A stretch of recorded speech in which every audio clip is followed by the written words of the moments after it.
नमस्कार दोस्तों। आज मैं जिस टॉपिक पर बात करने वाला हूँ उस टॉपिक का जो टाइटल है वो है दोस्तों, क्या टॉपअप लोन जो आपने अगर कोई लिया हुआ है तो उस पर टैक्स बेनिफिट क्लेम कर सकते हैं या नहीं कर सकते हैं। दोस्तों, हम सब जानते हैं कि जो अपना home loan, regular home loan जो होता है उस पर तो टैक्स बेनिफिट आसानी से क्लेम किया ही जा सकता है। एटीसी सेक्शन के अंतर्गत अपने आसानी से उसको क्लेम कर सकते हैं, जिसमें मूल जो पेमेंट होता है, प्रिंसिपल अमाउंट जो होता है, उस पर आप 1.5 लाख रुपए तक आप आसानी से क्लेम कर सकते हैं। और उसका जो इंटरेस्ट जो होता है उस पर आप 2 लाख रुपए तक की छूट ले सकते हैं। बैंक अक्सर अपने जो रेगुलर कस्टमर्स होते हैं, जो एग्जिस्टिंग कस्टमर होते हैं, उनको ही टॉपअप लोन का ऑप्शन जो है वो प्रदान करती है, और वो उन कस्टमर्स की सारी क्रेडिट्स, उनके रीपेमेंट का क्या स्टेटस है, उनके आधार पर इनको टॉपअप लोन का ऑप्शन देती है।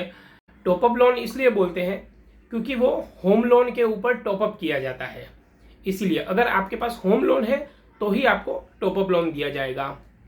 टॉपअप लोन में दोस्तों नॉर्मली इंटरेस्ट रेट जो है वो पर्सनल लोन लेते हैं उससे काफ़ी कम होता है।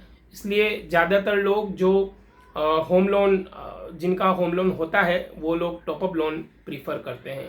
अब टॉपअप लोन तो आपके पास आ गया, मगर क्या टॉपअप लोन पर जो भी इंटरेस्ट या प्रिंसिपल आपका जो भी आप पे कर रहे हैं वो टैक्स बेनिफिट क्लेम होता है?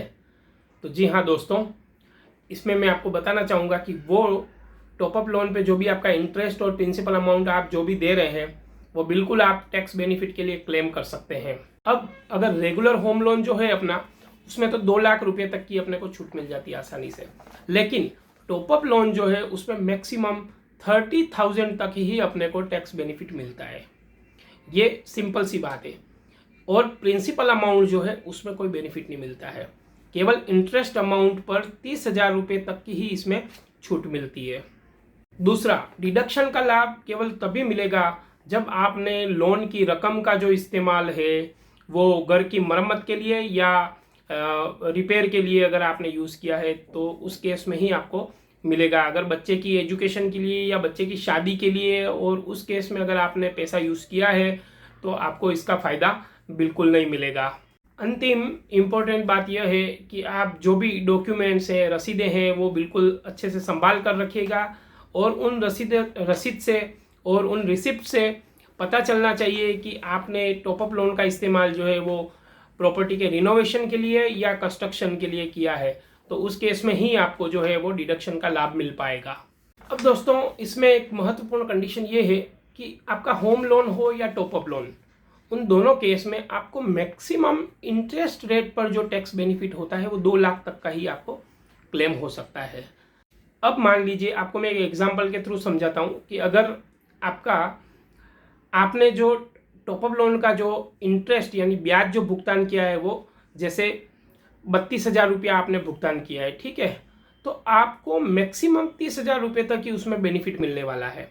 अब जैसे 2 लाख रुपये तक का आपको टोटल बेनिफिट मिलेगा, उसमें से 30,000 रुपये ये आपके यहाँ से माइनस हो जाएंगे, और उसके बाद आप जो आपका रेगुलर होम लोन है उसमें 1,70,000 तक ही आप क्लेम कर सकते हैं। यानी कि ओवरऑल घुमा फिरा के आप मैक्सिमम इंटरेस्ट रेट पर 2 लाख रुपये तक की आपको छूट मिलेगी।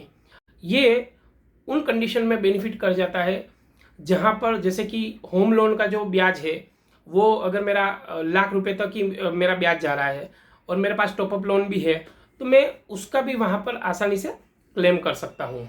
आई होप कि आज का वीडियो जो है वो शायद आपके लिए बेनिफिशियल रहा होगा। शायद कुछ जो है वो आपके डाउट्स जो हैं टॉपअप लोन से रिलेटेड या होम लोन से रिलेटेड वो मैं क्लियर कर पाया हूँगा। अगर आपको लगता है कि ये वीडियो आपके लिए यूज़फुल रहा है तो बिल्कुल मेरे इस वीडियो पे एक लाइक ज़रूर करिएगा, कमेंट भी करिएगा, और मेरा जो भी चैनल है उसको प्लीज़ सब्सक्राइब कर दीजिएगा, क्योंकि आगे वाले पोर्शन में मैं आपके सामने ऐसे ऐसे वीडियो लेकर के आने वाला हूँ जो कि इन्वेस्टमेंट पर्पज़ से आपके लिए बहुत यूज़फुल होने वाले हैं। एक एक छोटी छोटी चीज़ की मैं आपको जानकारी देने वाला हूँ। तो बिल्कुल आप मेरे इस चैनल के साथ बने रहिएगा और लाइक, शेयर और सब्सक्राइब ज़रूर कर दीजिएगा। Thank you so much.